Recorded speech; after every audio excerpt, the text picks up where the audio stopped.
গতকাল আগ্রা ঘুরে এসে আজকে সবাই আমরা ক্লান্ত।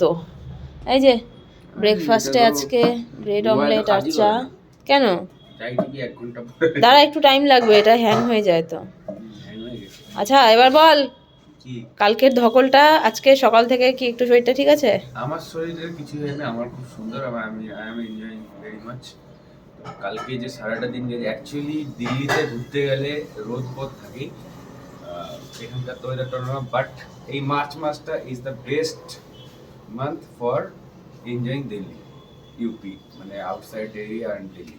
খুব সুন্দর ওয়েদার, না খুব গরম না খুব। আমার শরীরটা ভালোই আছে, বুনুর শরীরটা একটু খারাপ হয়ে গেছে, আমার খুব ভালো লেগেছে and I am so happy. আমি আরো কয়েকটা জায়গায় ঘুরতে চাই, দেখি যদি ওর শরীরটা ভালো থাকে তো যাবো। অবশ্যই তোকে নিয়ে যাব। কোথায় ঘুরতে চাস নেক্সট? কোথায় যেতে চাস বল? বলে দেবো, বল। Lotus temple. Lotus temple? আমি তোকে এখান থেকে বলবো, তুই চলে যাবি। আমি লোটাস টেম্পল আর যাবো না, অলরেডি আমার দুবার হয়ে গেছে, আর না।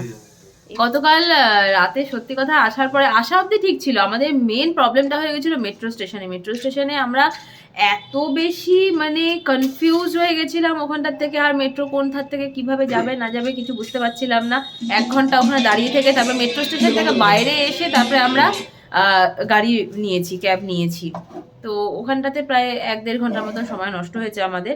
বাড়িতে আসার পরে সবই ঠিকঠাক ছিল, পোকো ঘুমিয়ে পড়েছে। পোকো কিনে আমি টেনশনে ছিলাম যে সারাটা দিন এরকমভাবে জার্নি করার পরে, এত দৌড়াদৌড়ি করার পরে ওর শরীরটা ঠিক থাকবে কি না। একটু গাটা গরম ছিল, বাট আজকে সকাল থেকে দেখছি না ঠিকই আছে। বাট আমার হয়ে গেছে প্রবলেম, আমার পুরো লুজ মোশন শুরু, আর সারাটা রাত আমার এটার জন্য কষ্ট পেয়েছি অনেক। আর রাতে 1টা নাগাদ ওকে আমি যখন বললাম ততক্ষণে হয়তো এখানে বলবি না, কি বলবো, বলবি আমি লিক করছি। ওই যে আরেকজন, যাই হোক। তারপরে সকালবেলায় উঠে ও আমাকে ওষুধ এনে দিল। গতকাল রাতে আর ওষুধ খাওয়া হয়নি, ওষুধটা গতকাল রাত থেকে খেলেই ভালো হতো। মানে আমার পুরো যেটা হয় আর কি, লুজ মোশনে বেশিতে তো মানে উইকনেস চলে আসে একটা, ওই জিনিসটাই হয়েছে। তো যাই হোক, এখন সবাই খাচ্ছে ব্রেড অমলেট চা, আমি আর কিছু খাচ্ছি না। আমি জলমুড়ি খেয়েছি, ছেলেও আমার সাথে জলমুড়ি খেয়েছে অল্প। আর দেখা যাক সারাটা দিনে কতটা ঠিক থাকে। ওষুধটা তো খেলাম, আশা করছি রাতেই ঠিক হয়ে যাবে। আমাদের এই অবস্থা এখন, আমি বসে আছি ওআরএস নিয়ে, আর দাদা এখানে শুয়ে বলছে ব্যাক পেন এত বেশি হয়েছে ওর, মানে ওর হচ্ছে পিঠের ব্যথা, টান লেগে গেছে কালকে তখন বাসে এসে না। তো এখন ওকে আমি মাসাজ করে দিচ্ছি। কিলে বাবা, কোথায় গেছিলি? ঘুরে আসলো। ঘুলু ঘুলু কোলে, পতি কোলে এসেছো? পতি হয়েছে?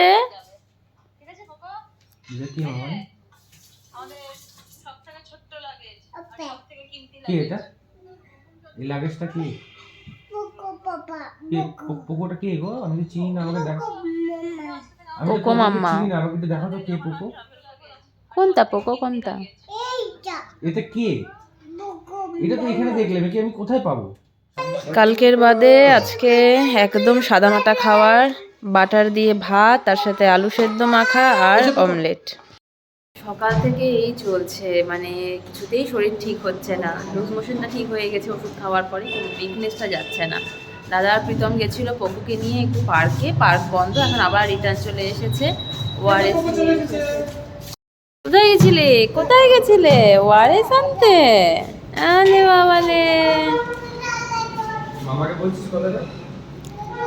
মামাকে বললা কথাটা? ওষুধটা দিয়ে বলো। কি বাবা? কি ওর যখন শরীর খারাপ হয় তখন ওকে জোর করেও ওআরএস খাওয়ানো যায় না। এই যে আজকে আমার জন্য আনা হয়েছে, এখন ওর এত ভালো লেগেছে, ওর বোতলের থেকে স্ট্রটা বের করে নিয়ে ও এখন ওআরএস খাচ্ছে।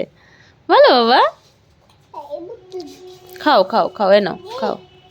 আমি এদিকে একটুক্ষণ পর বিছানা ছাড়তে পারছি না, আর এদিক থেকে একবার করে ওআরএস, একবার করে ডাব, এগুলো আসছে। দাদা এখন নিয়ে আসলো ডাব। বলছে স্ট্র দিয়ে যে ও ডাবটাকে ফাটালো সেটার প্রশংসা কেন করলাম না। থ্যাংক ইউ, এত সুন্দর, তুই এটা কি করে করলি? এই টেকনিকটা সবাইকে জানা, সবাই চাকু দা এগুলো খুঁজে থাকে বাইরে গিয়ে। কিছু না, সায়েন্স। বাহ, ওটাকে যখন তুই চেপে ধরবি, হ্যাঁ, তখন ওটার থেকে হাওয়া পাস হবে না। আচ্ছা, হাওয়া পাস হবে না, তখন একটু ফোর্স নিয়ে ওটা ঢুকালে পরে ওটা অনেক স্ট্রেটলি হয়ে যায়। বাহ বাহ, সবাই জেনে নাও। এবার পোকো মাম্মা তুমি খাবে?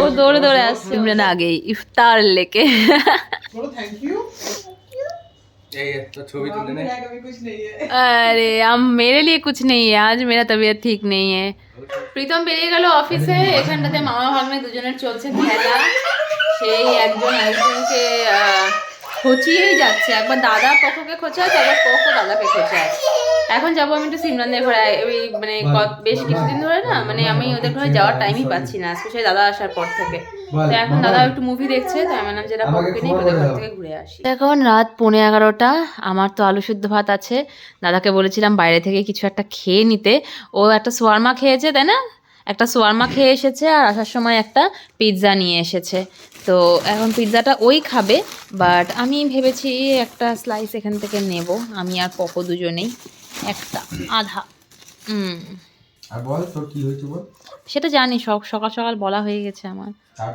তারপরেও আমি খাবো অল্প একটু খাবো এটা এত সুন্দর জিনিসটা না খেলে হয় এই হচ্ছে আমাদের বাড়ির সামনে পাওয়া যায় পিৎজা